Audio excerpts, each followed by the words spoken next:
Saludo muy especialmente a todos aquellos que nos están viendo en este momento. Estamos retomando nuestro programa Lumen Veritatis. Lumen, luz. Esta luz que nos ilumina, el sol, la electricidad, no son nada en comparación a la luz verdadera. La luz verdadera que ilumina a todo aquel que viene a este mundo y que tiene fe es nuestro Señor Jesucristo.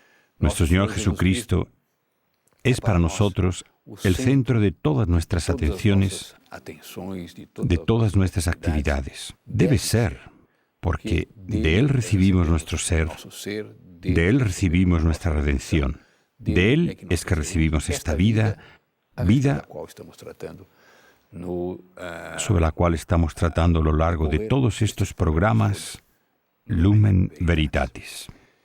Ya hemos hablado mucho sobre el bautismo desde que comenzamos y estamos continuando este tema, pues así podremos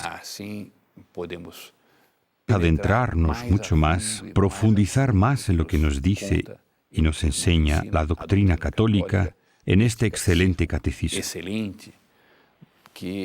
Este es el último ejemplar, es el catecismo de la doctrina católica. Es aquí donde encontramos las maravillas de nuestra fe,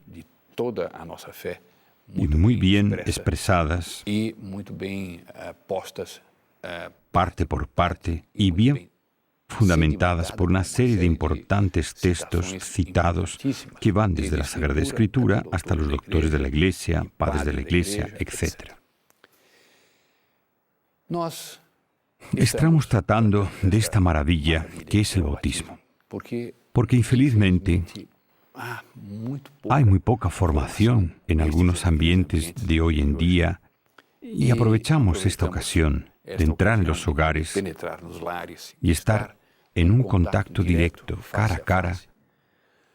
Es una pena que hasta este momento no hayan inventado un sistema por el cual nos podamos ver todos, que yo pueda verlos como ustedes me ven, y así pudiésemos comunicarnos directamente. Sin embargo, puedo imaginar, más o menos, quién en este momento está prestando atención en todo lo que estamos diciendo.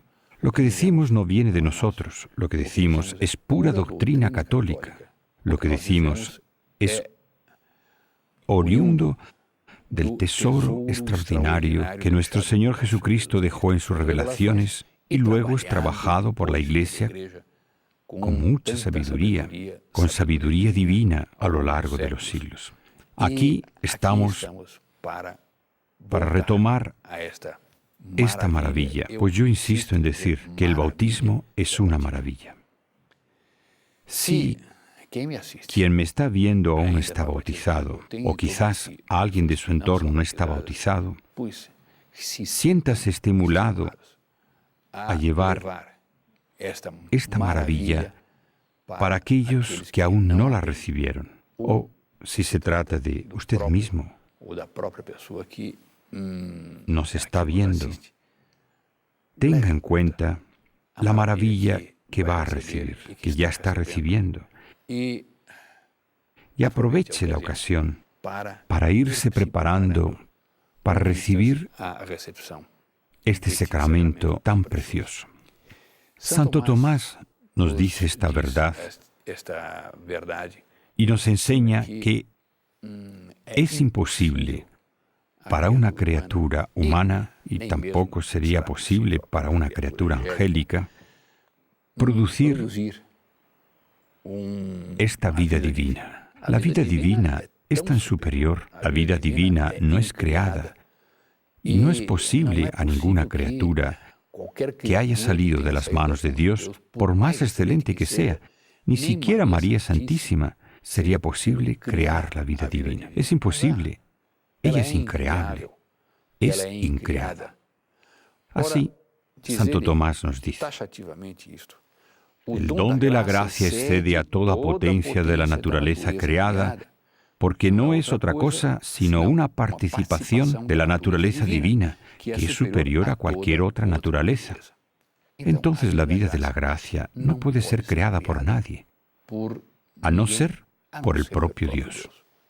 Dios mismo, sí, puede encontrar un medio de hacer que participemos de su vida, pero para nosotros, las criaturas humanas, o para los ángeles, o para la misma Virgen Santísima, crear esta participación es imposible. Solo Dios mismo es capaz de hacer esto. Y continúa diciendo: es, por lo tanto, absolutamente imposible que una criatura produzca la gracia. Una criatura no puede producir la gracia jamás. Y él da un ejemplo. El ejemplo de Santo Tomás es muy ilustrativo y explicativo. Él dice: tomemos, por ejemplo, una barra de hierro. Esta barra de hierro está queriendo calentarse. Vamos a suponer que ella fuese consciente, que tuviese deseos, tuviese, en fin, la posibilidad de adquirir algo. Ella, como barra de hierro, jamás conseguiría calentarse por sí misma, por su propia cuenta. Ella estará tomando la temperatura del ambiente en donde se encuentra. Pero salir por sí misma de la temperatura en que está, pues está asimilando la temperatura ambiental, para calentarse 10 o 20 o 30 grados más, no lo conseguiría. ¿Cuál sería el medio por el cual la barra de hierro pudiese adquirir este calor? El único medio sería que esta barra de hierro se introduzca en las brasas, se introduzca en las llamas, se introduzca en el fuego. Cuando una barra de hierro se coloca en las brasas, esta barra, después de algún tiempo de estar en contacto con el calor de las brasas, lo que va a pasar es que la barra de hierro se calentará.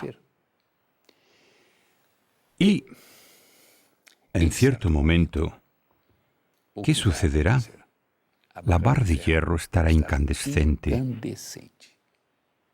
y tendrá la misma temperatura que las brasas. Estará, por lo tanto, en la categoría del hierro en brasa.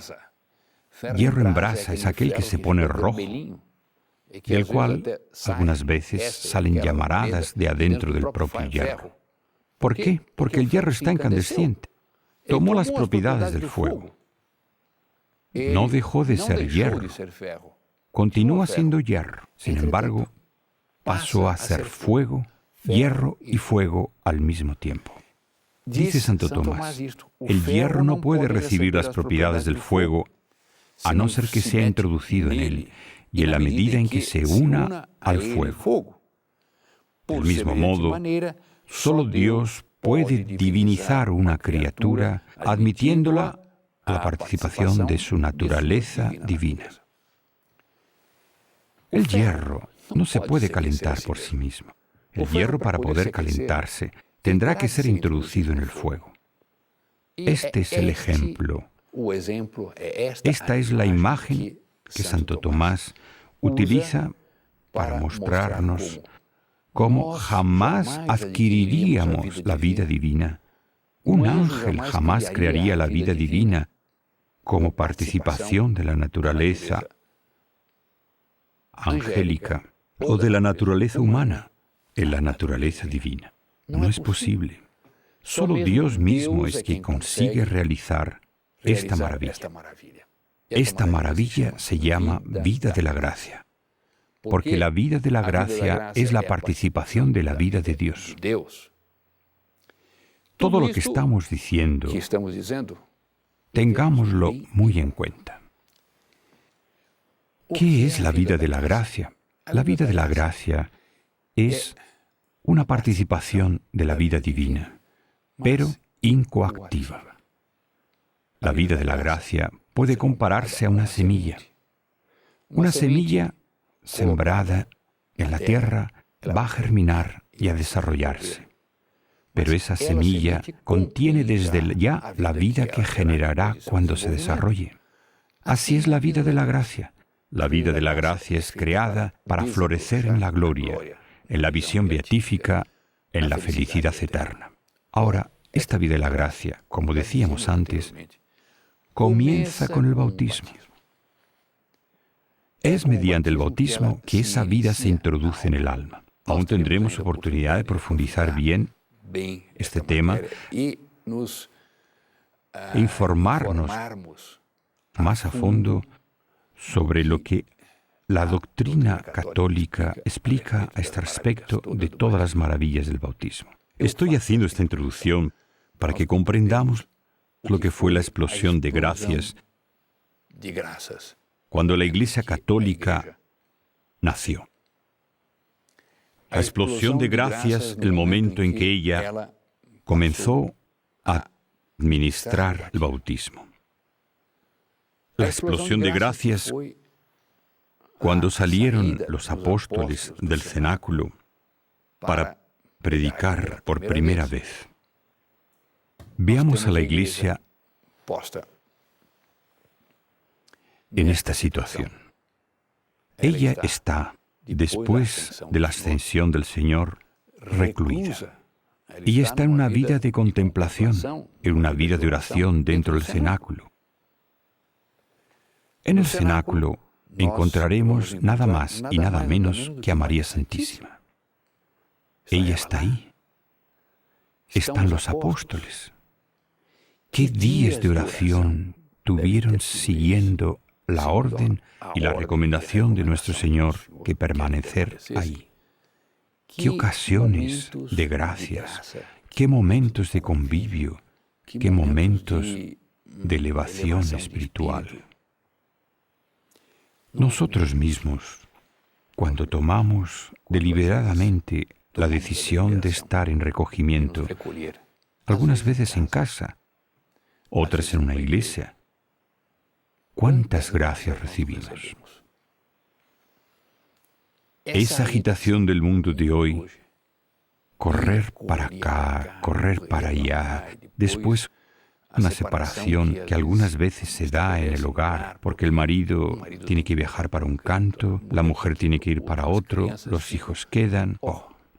La vida de hoy es un verdadero caos. Pero cuando un padre, madre, hijos, hijas, se juntan para rezar, aunque sea un rosario,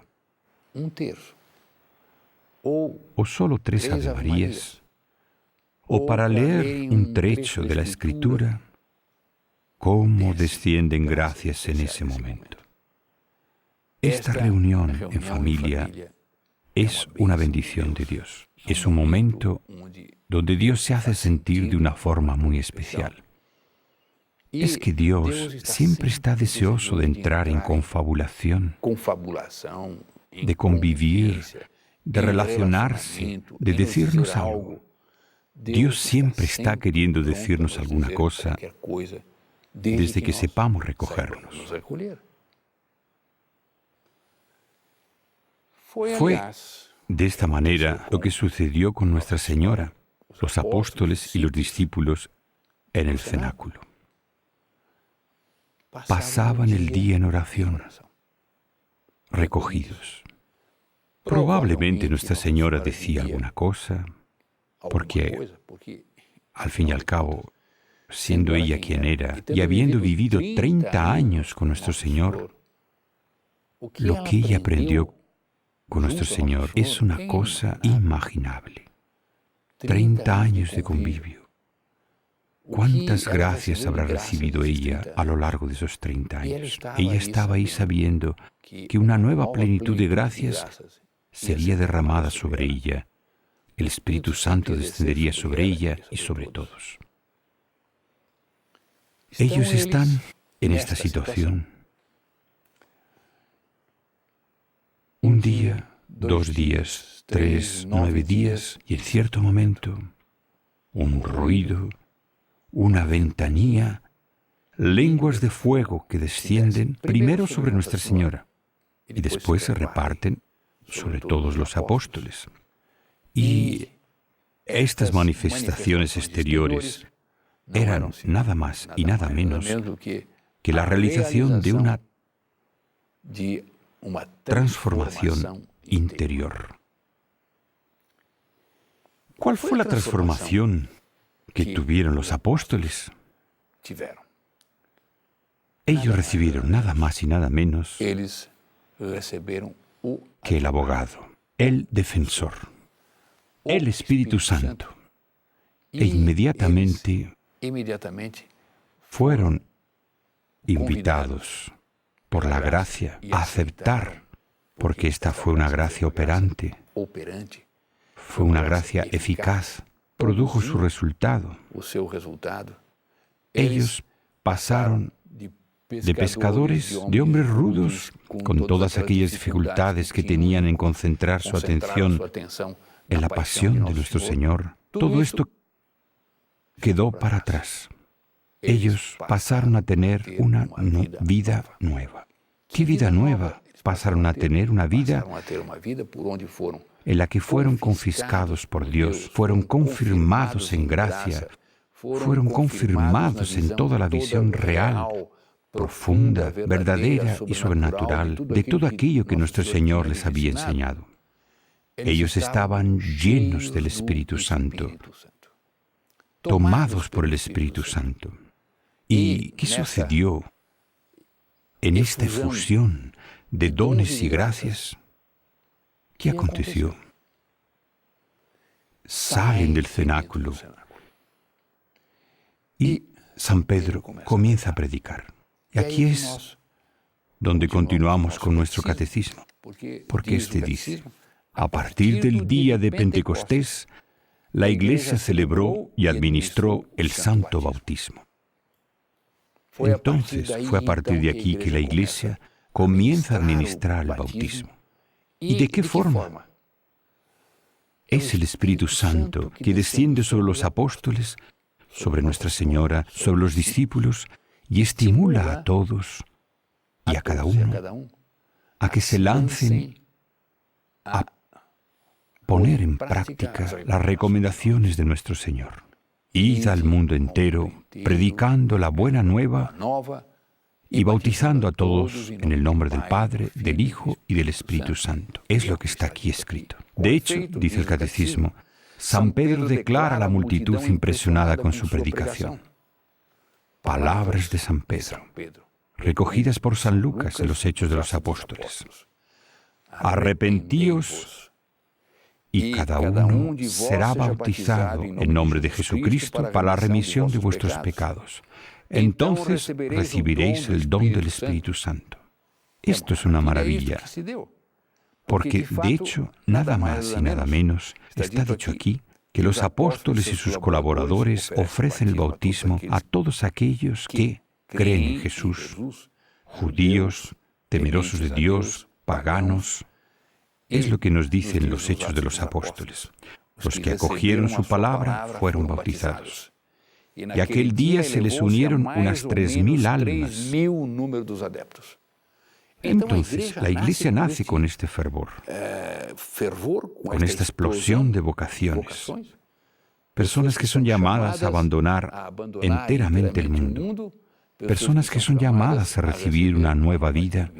Personas que son llamadas a entregar todo lo que quedó para atrás a la muerte y recibir una nueva vida. Y dentro de esa nueva vida vamos a encontrar la expansión de la Iglesia, porque aún está escrito en los Hechos de los Apóstoles. Pero cuando creyeron a Felipe, que anunciaba la buena nueva del reino de Dios y el nombre de Jesucristo, empezaron a bautizarse hombres y mujeres. Hasta el mismo Simón creyó, y una vez bautizado, no se apartaba de Felipe, y estaba atónito al ver las señales y grandes milagros que se realizaban. Así actuaba el Espíritu Santo en esta ocasión. Él iba acompañando la predicación de los apóstoles, iba acompañando los bautismos que eran realizados con milagros para fortalecer a todos aquellos en la fe que era introducida por el bautismo en el alma de cada uno. Entre tanto, camina la Iglesia, porque estamos ahora ya no más en el capítulo 10, mas el capítulo 16, en que los Hechos de los Apóstoles dirá, y mandó que fuesen bautizados en el nombre de Jesucristo. Rogáronle entonces que quedase con ellos por algunos días. Y más aún, fue bautizada también con su familia y nos hicieron este pedido. Si juzgáis que tengo fe en el Señor, entrad en mi casa y quedaros conmigo. Y se vieron obligados a esto.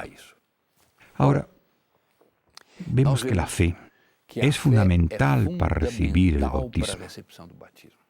Y esto es lo que nos dice el Catecismo. El bautismo parece siempre unido a la fe. Ten fe en el Señor Jesús y se salvarán tú y tu casa, declara San Pablo, su carcelero de Filipos. Él, estando en la prisión, dice esto. El relato prosigue.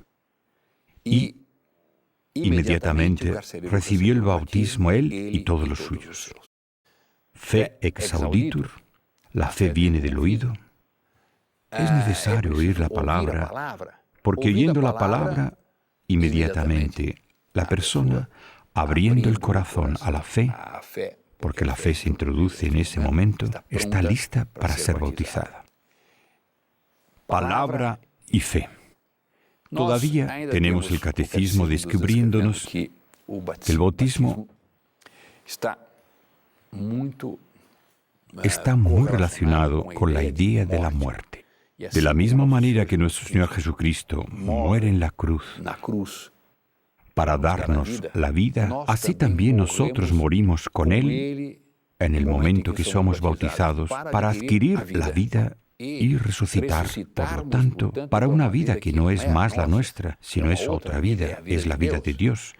Solo muriendo para la vida de nuestros pecados, para la vida de nuestras miserias, nos abrimos para la vida de Dios. Está dicho por San Pablo a los romanos.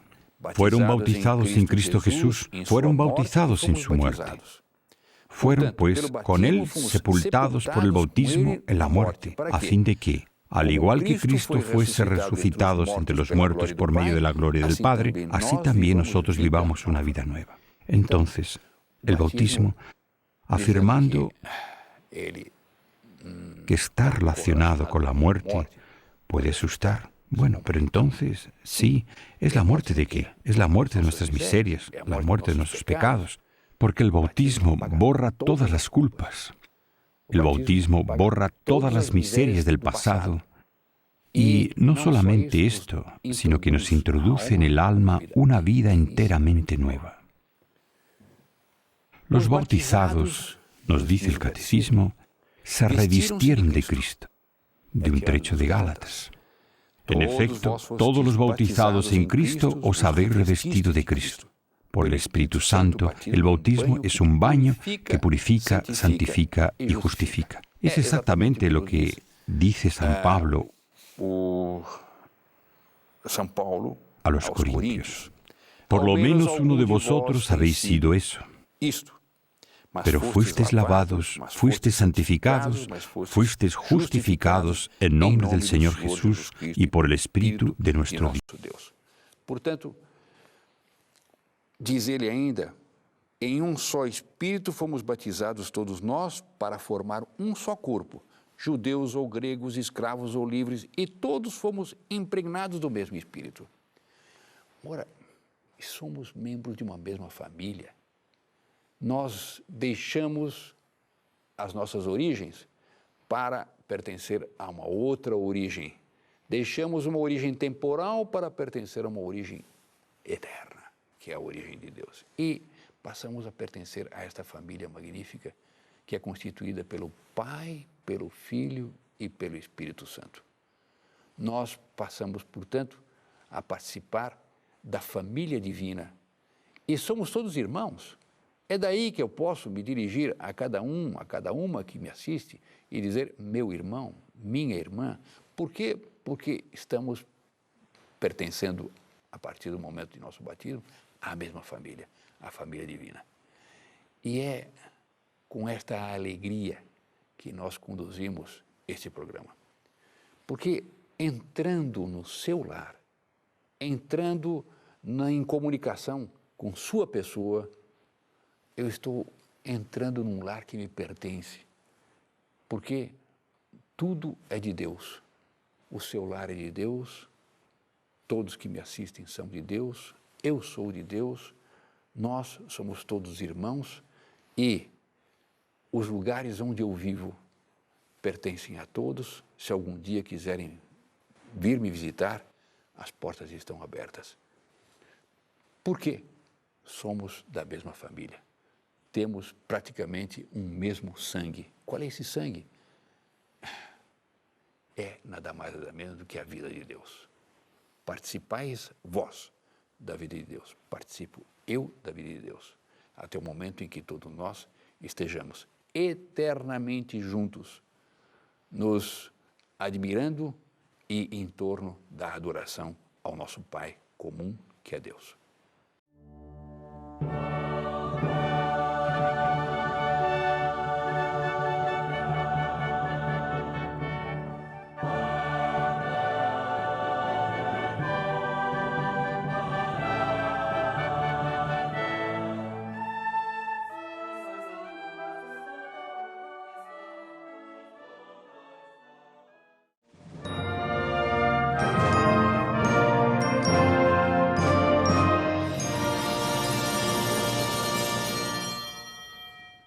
Retomamos então nosso programa e voltemos à questão do batismo.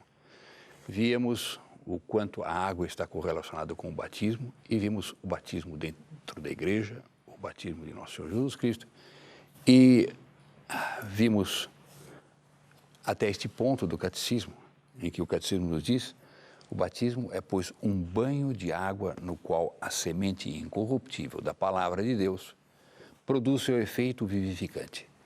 O catecismo cita a primeira epístola de São Pedro. São Pedro nos diz: pois fostes regenerados não de uma semente corruptível, mas pela palavra de Deus, semente incorruptível, viva e eterna.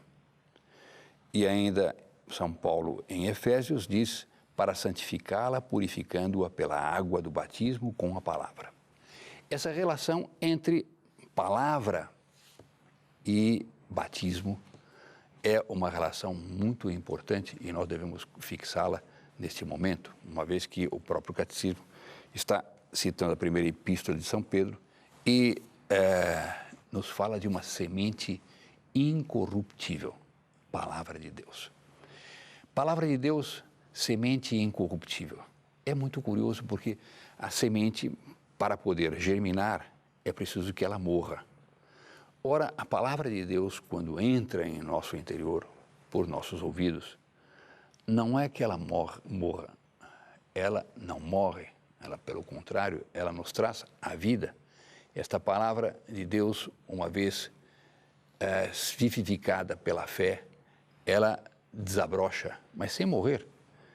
É algo que se passa no contrário das leis humanas, no contrário das leis naturais, porque há muitos princípios de vida sobrenatural que são contrários à vida comum e corrente de nossa natureza.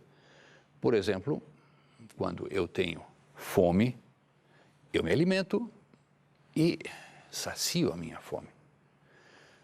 Na vida espiritual, quando eu tenho apetência, eu tenho desejo de conhecer, eu recebo a instrução e esse desejo de conhecer aumenta em mim, ao contrário da lei da natureza. Assim, portanto, passa-se este fenômeno curioso em nós, no que diz respeito à palavra de Deus. A palavra de Deus é uma semente, como está sendo dita por São Pedro, mas incorruptível. Ela não morre. Ela não, para germinar, não perde a sua vitalidade. Pelo contrário, ela adquire muito mais vitalidade. Ela se torna muito mais vital a partir do momento em que eu dou assentimento a ela por um início de fé. E é isto que nos diz São Pedro e depois ainda o próprio São Paulo ainda torna mais patente que a palavra, para santificá-la, purificando-a pela água do batismo com a palavra. E Santo Agostinho vai dizer, segundo o catecismo nos diz, segundo uma afirmação feita por ele num comentário ao Evangelho de São João. Ele diz: une-se a palavra ao elemento e acontece o sacramento.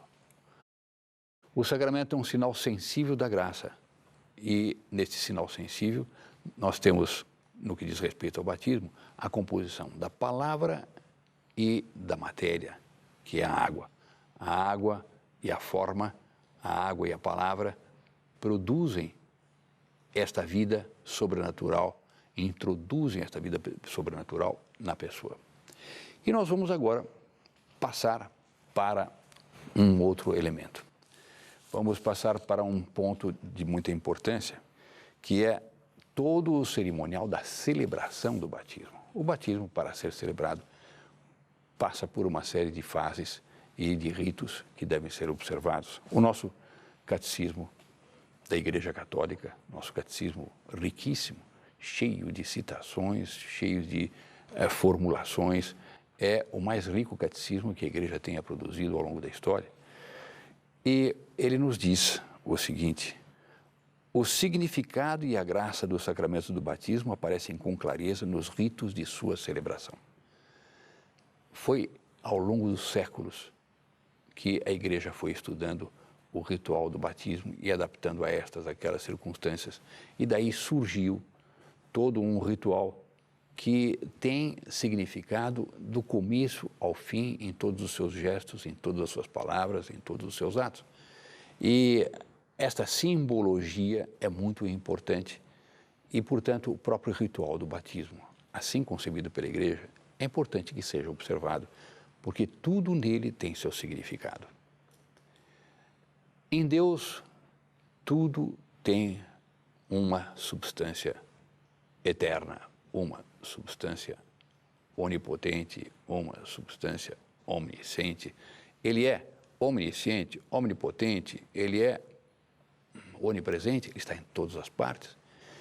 E tinha de ser que algo tão importante, que é a introdução da vida de Deus, a introdução da vida própria do Pai, do Filho, do Espírito Santo, esta vida que os anima desde toda a eternidade, esta vida substancial, esta vida essencial, incriada, é compreensível que, a introduzir esta vida em alguém, se leve em conta todos os detalhes nas suas minúcias e se leve em conta a importância de cada gesto, a importância de cada atitude, a importância das palavras que são utilizadas para esse sacramento. E, neste momento, eu lhes queria transmitir esta significação de todo o ritual, tal qual o catecismo nos ensina. Haverá esta, aquela modificação, dependendo do país, dependendo da paróquia, dependendo da própria diocese, das conferências episcopais, adaptando-se às circunstâncias, mas a essência do rito é sempre a mesma e o sacramento é o mesmo. E é evidentemente que a Igreja é mãe e sabe se adaptar a estas ou aquelas necessidades, mas sempre levando em conta a importância do cerimonial essencial do batismo. E nós voltamos então a este trecho do catecismo que continua. É acompanhado com uma participação atenta os gestos e as palavras desta celebração que os fiéis são iniciados nas riquezas que este sacramento significa e realiza em cada novo batizado. Então, são belos os gestos do sacramento do batismo, são muito importantes, mas nós devemos nos lembrar que o homem se exprime não só por palavras. O homem foi criado por Deus à sua imagem e semelhança. E diz a Escritura que a face, sobretudo os olhos, representam muito o que a pessoa leva no seu interior, representam muito a sua alma. Os olhos, a face, são espelhos da alma. E é preciso que a alma, sobretudo, neste sacramento, esteja muito compenetrada no que diz respeito aos padrinhos, no que diz respeito ao batizando, aquele que vai ser batizado, o neófito, no que diz respeito ao sacerdote. O sacerdote precisa, ele, sobretudo, estar muito compenetrado da grandeza desse sacramento, do milagre extraordinário que vai se passar no momento em que ele pronunciar as palavras próprias do batismo e utilizar-se da matéria do batismo, que é a água. Portanto, gestos e palavras têm um peso enorme neste sacramento, porque eles exteriorizam o que se passa no fundo da alma daquele que vai ser batizado. A alma continua inteiramente a alma humana, mas passa a participar desta vida divina, como nós sempre dizemos, a vida do Pai, do Filho e do Espírito Santo, vida eterna, incriada, que neste momento, por uma ação do sacramento, passa a ser participada. É uma vida criada para participar da vida incriada. Essa graça do batismo é uma semente que depois vai se desenvolver, vai se desabrochar na glória. Ela é uma semente de vida sobrenatural e esta semente desabrochando-se no momento em que a pessoa passa desta vida para outra, tendo sido batizada e morrendo na graça de Deus, vai haver uma transformação extraordinária, porque é um desabrochar pleno. Aquilo que era fé passa a ser visão, aquilo que era esperança passa a ser posse, e a caridade permanece num brilho e numa desenvoltura extraordinária. Nós temos ainda, dentro desta sequência dos sinais e dos gestos, nós temos a primeira manifestação deste sacramento, do ritual deste sacramento. A primeira manifestação, segundo nos diz o Catecismo, é o sinal da cruz. Sinal da cruz que é feito, segundo nos diz a própria letra do Catecismo, no limiar da celebração. Assinala a marca de Cristo naquele que vai pertencer-lhe e significa a graça da redenção que Cristo nos proporcionou por sua cruz. Este sinal, portanto, não deve fazer jus ao provérbio latino, assueta vilescunt. Aquilo que é usado com frequência, muitas vezes, acaba se tornando desgastado, se envilece. Não devemos fazer com que, nesta hora, este sinal da cruz seja um sinal da cruz comum, corrente.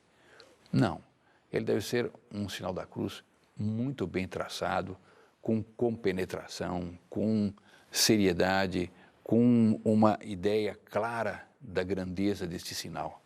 É um sinal que já antecipa o que vai se dar, o que vai se fazer. Antecipa os acontecimentos, porque com o batismo, aquele que foi batizado passará a pertencer a nosso Senhor Jesus Cristo. E é por isso que no próprio ritual do batismo, segundo o conceito e segundo a autorização e organização da própria CNBB, a Conferência Nacional dos Bispos do Brasil, nós encontramos o ritual do batismo iniciando-se assim. Diz o ministro, nosso sinal é a cruz de Cristo. Por isso vamos marcar esta criança com o sinal do Cristo Salvador. Assim, fulano ou fulana, nós te acolhemos na comunidade cristã. Essa acolhida na comunidade cristã, essa acolhida em Cristo, portanto, já se faz pelo sinal da cruz. E feito este sinal da cruz, diz o Catecismo o seguinte: o anúncio da palavra de Deus ilumina com a verdade revelada os candidatos e a assembleia e suscita a resposta da fé inseparável do batismo. O batismo é preciso ser feito com a contribuição da fé da parte daquele que vai ser batizado. Se trata de uma criança, os pais, os padrinhos, serão aqueles que vão manifestar a fé pela criança. Se trata de um adulto, ele precisa manifestar a sua fé e ele precisa trabalhá-la, ele precisa elementos. Como nos diz São Paulo, fé ex auditur, a fé vem do ouvido, e a fé penetra pelo ouvido, são as palavras que vão ao fundo da alma, que penetram na consciência daquele que a ouve, e ele vai dar o seu assentimento àquilo que ouve. Esta palavra, segundo está dito pelo Catecismo, ilumina com a verdade revelada os candidatos de assembleia e suscita essa resposta de fé. Iluminar, luz. Luz que vem de Deus, que é luz. Ele é a luz que veio a este mundo, ele é a luz que ilumina este mundo, ele é a luz da nossa inteligência, ele é a luz dos nossos olhos, mas sobretudo, ele é a luz que, iluminando o nosso interior, nos faz aceitar em meio à penumbra, é verdade, porque nós não temos ainda uma visão claríssima como vamos ter no céu, vendo-o face a face. Nós temos aqui na Terra uma visão dentro de sombras, temos uma visão velada ainda, é uma visão da fé. Ora, a palavra de Deus, quando penetra, facilita, dá oportunidade, ela cria condições para que a pessoa dê o seu assentimento.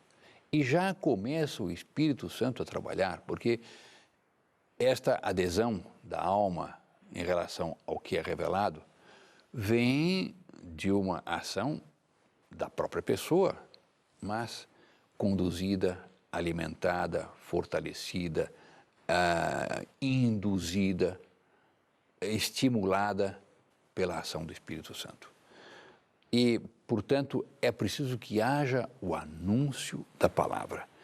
E nós temos este anúncio da palavra muito claro, pelo menos neste nosso ritual aqui utilizado pela Conferência Episcopal Brasileira.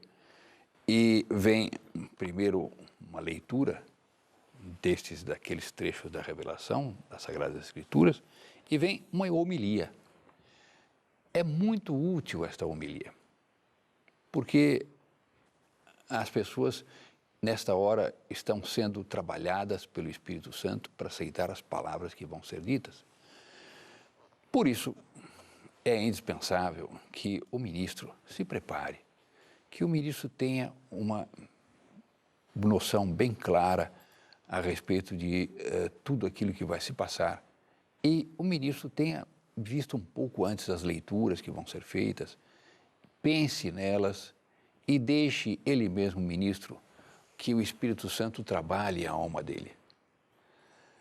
Nós, quantas e quantas vezes, mesmo não sendo ministros, e mais ainda dentro do ministério, nos recolhendo, nos isolando e colocando-nos em estado de contemplação, quantas e quantas vezes não recebemos as inspirações da graça, as inspirações do Espírito Santo.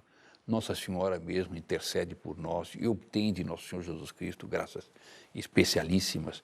E nós passamos a entender aquilo que às vezes não nos tinha ocorrido. E assim como aqueles que vão ouvir o que o ministro diz, estão eles já predispostos pela graça para aceitar e para fazerem um progresso nesse momento, assim também é o ministro. O ministro, se ele se recolhe para seu próprio benefício, ele vai receber graça, não tem dúvida.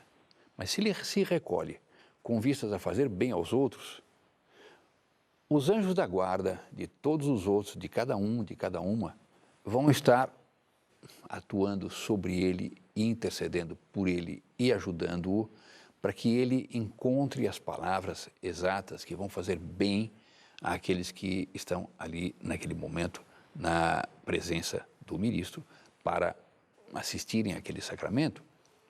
De maneira que é indispensável que haja nesta hora uma homilia, ainda que curta, que diga estas e aquelas verdades da fé relacionadas com as leituras, para que assim o ambiente se torne mais ainda propício para a grandeza desse sacramento. E, nesse tópico, o Catecismo termina: com efeito, O batismo é, de maneira especial, o sacramento da fé, uma vez que é a entrada sacramental na vida de fé. Nós sabemos perfeitamente que esta vida nova que vai entrar na alma daquele que é batizado é uma vida que tem a sua base, tem o seu princípio, tem a sua sustentação na fé. A fé é praticamente a porta de todas as outras virtudes e ela é fundamental. Se bem que Santiago depois acrescenta que a fé sem as obras é morta, mas para que as obras mesmo tenham o seu efeito, tenham a sua eficácia e tenha, portanto, a sua vitalidade, e dê vitalidade à fé, é preciso que exista a fé. E por isso, então, é que esta palavra, este dizer e esta explicação do ministro a respeito das leituras que são feitas, a respeito, pode ser até do próprio ritual, pode ser até sobre a essência do batismo, sobre a importância do batismo, enfim, esta homilia é fundamental. E aí é que se cria, como nós dizemos, este ambiente propício à virtude da fé. A fé tem seu elemento essencial na palavra, mas não nos esqueçamos, a ambientação toda do batismo é muito importante, porque o homem é composto de corpo e alma. A alma do homem entende a palavra que lhe entra pelos ouvidos, mas uma vez que o homem é composto de corpo e alma, as posturas, os gestos, as atitudes, o tônus, a ambientação toda, o relacionamento, o respeito, tudo isto tem sua importância no batismo. Nós vemos, por exemplo, que o batismo vai comportar nesta hora um cântico de ladainha. Se tudo isto se deu, a entrada, a recepção, a acolhida, e vão caminhar para o batistério, em muitos ritos, em muitas circunstâncias, canta-se a ladainha de todos os santos. Mas, depois de feita a homilia, depois de lida, feitas as leituras e feita a homilia, caso não tenha sido realizado este cântico das ladainhas, então virá primeiro uma oração dos fiéis e depois vem a invocação dos santos, sintética. E diz o ritual: irmãos e irmãs, supliquemos a misericórdia de Deus por esta criança, por sua família, padrinho e madrinha, e por todo o povo de Deus, dizendo ou cantando, pode-se cantar, lembrai-vos, Senhor. E aí, então, encerra-se a parte da oração dos fiéis. Vamos passar para os outros pontos, para os outros passos do sacramento, deste ritual. Mas antes eu quero frisar e acentuar o seguinte: Pio XI tem um documento muito importante em que ele mostra a grande força que tem a liturgia. A liturgia, diz ele, acaba tendo uma penetração nos fiéis, nas almas, muito maior até, segundo a afirmação dele, do que os próprios documentos pontifícios. Não é pouco dizer isso, porque ele é Papa e sabe o que está dizendo, e ao fazer uma afirmação dessas, tem bem em conta a gravidade do que ele afirma. E ele diz isso, que a liturgia acaba penetrando a fundo na alma dos fiéis. Um documento pontifício, diz ele, é escrito, lido uma vez, quando muito, pelos fiéis. Estes e aqueles especialistas vão guardar o documento muito claro na cabeça, vão ter acesso a ele, vão voltar a ele muitas vezes. Mas os fiéis, o que tem de repetição diante dos olhos é a liturgia. A liturgia repetida uma vez, duas vezes, três vezes, acaba formando, ela acaba servindo de catequese, ela é uma boa evangelização e, portanto, o ao todo dos sacramentos, e em especial este sacramento, que é o que dá a abertura à vida sobrenatural, esse sacramento tem uma importância enorme e, por isso, o ritual dele deve ser feito com muita precisão e com muito carinho, com muito empenho e com muito fervor. E é por isso que eu lhes convido ao nosso próximo programa, uma vez que o tempo não nos permite dar a sequência ao ritual. Mas eu posso lhes dizer, tudo o que ficou dito até agora é nada perto do que ainda vem. O ritual vai prosseguir, nós vamos encontrar maravilhas por cima de maravilhas e nós vamos estar tocando com os dedos na porta do céu, porque o céu foi feito para nós, o céu empíreo, criado para os anjos, mas também para que os homens nele penetrassem e lá vivessem, pois a porta do céu é este sacramento. Entretanto, não quero terminar sem lhes deixar uma bênção toda especial. Essa bênção eu a dou de coração. Eu gostaria de estar no lar de cada um, diante de cada um, de cada uma, e neste momento lhes fazer uma cruz na testa. Nesta impossibilidade, eu lhes dou esta bênção para que a graça de Deus transforme a alma de cada um e de cada uma. Eu quereria que cada uma, depois dessa bênção, fossem os maiores santos, as maiores santas da história. Que a bênção de Deus Todo-Poderoso, Pai e Filho e Espírito Santo, desça sobre todos vós e permaneça para sempre. Amém.